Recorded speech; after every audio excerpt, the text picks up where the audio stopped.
ഇന്നത്തെ ഏറ്റവും പുതിയ വീഡിയോയിലേക്ക് ഇവർക്കും സ്വാഗതം. ജനപ്രിയ നായകൻ ദിലീപിനെ നായകനാക്കി ധനഞ്ജയ് ശങ്കർ സംവിധാനം ചെയ്ത ദിലീപിന്റെ കംപ്ലീറ്റ് എന്റർടൈനർ സിനിമ ബബ്ബബ്ബ എന്ന സിനിമയുടെ ടീസർ ഇന്ന് റിലീസ് ആയിരിക്കുകയാണ്.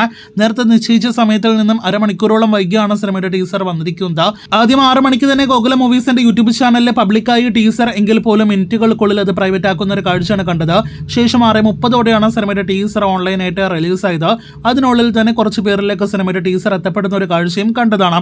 ഇനി ബബ്ബബ്ബ സിനിമയുടെ ടീസറിലേക്ക് വരികയാണെങ്കിൽ പ്രതീക്ഷിച്ച പോലെ ആക്ഷനും കോമഡിയും ത്രില്ലും ഫൺ എല്ലാം തന്നെ നിറഞ്ഞ ഒരു കംപ്ലീറ്റ് എന്റർടൈനർ സിനിമയാണ്. ഒപ്പം തന്നെ ദിലീപിന്റെ ഒരുപാട് വർഷങ്ങൾക്ക് ശേഷം കാണാൻ കഴിയുന്ന ഒരു കംപ്ലീറ്റ് ഷോ ആയിരിക്കും ഈ സിനിമയിൽ എന്നാണ് ടീസർ കാണുമ്പോൾ തന്നെ നാം മനസ്സിലാക്കുന്നത്. സമീപകാലത്ത് ദിലീപിന്റെ പല സിനിമകളിലെ വീഡിയോ കണ്ടന്റ്സ് കാണുമ്പോൾ ദിലീപിന് എന്താ വയ്യേ എന്നൊരു ചോദ്യം മനസ്സിലുണ്ടാകുമെങ്കിലും ഇവിടെ അങ്ങനെ ഒരു ചോദ്യത്തിന് ഒരു അവസരം പോലും ഈ ഒരു ടീസർ കണ്ടന്റ് ഒരുക്കിയിട്ടില്ല. പഴയ ദിലീപിനെ ഒരു എനർജറ്റിക് ദിലീപിനെ എല്ലാം തന്നെ കാണാനായിട്ട് കഴിഞ്ഞ ഒരു ടീസറായിട്ട് ഈ ഒരു ബബ്ബബ്ബ എന്ന സിനിമയുടെ ടീസർ മാറുന്നു. ടീസറിലെ ദിലീപ് മാത്രമല്ല വിനീത് ശ്രീനിവാസനും ധ്യാൻ ശ്രീനിവാസനും ഉണ്ട്. ഇതിൽ ദിലീപിനോടൊപ്പം തന്നെ ഷൈൻ ചെയ്യാനായിട്ട് വിനീത് ശ്രീനിവാസന് കഴിഞ്ഞു എന്നാണ് നമുക്ക് മനസ്സിലാക്കാനായിട്ട് കഴിഞ്ഞിരിക്കുന്നത്. ദിലീപിന്റെ ഇതുപോലെ തന്നെ വിനീത് ശ്രീനിവാസനും നല്ലൊരു ലുക്ക് ഈ സിനിമയിൽ വന്നിട്ടുണ്ട്.